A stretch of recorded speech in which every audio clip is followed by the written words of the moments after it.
Just got done installing my line lock for the front brakes. I haven't tested it out yet on the street yet, but electrically it works, and I bled the brakes, and I have tested those in the street. Car runs just fine.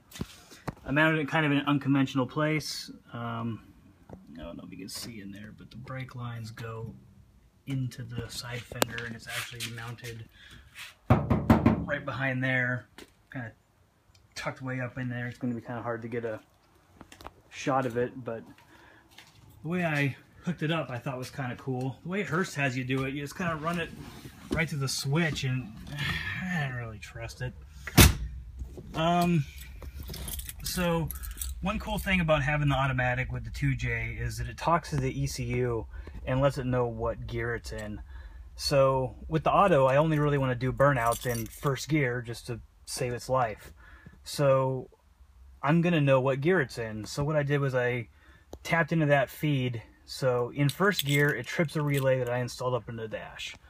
So first gear trips a relay, gives me 12 volts up into here.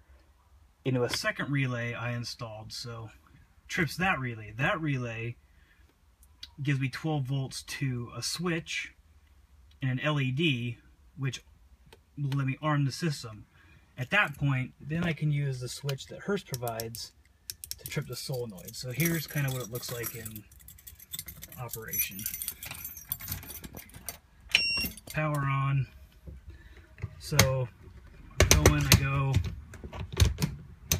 I'm in first gear, right? So my little switch, light comes on, system's armed. You can kind of see my first gear set up, so I'm in first gear right now. If I go into second gear, system's disarmed. No line lock, no fun burnouts. So, first gear, system's armed again. My little switch. And then you can hear the solenoid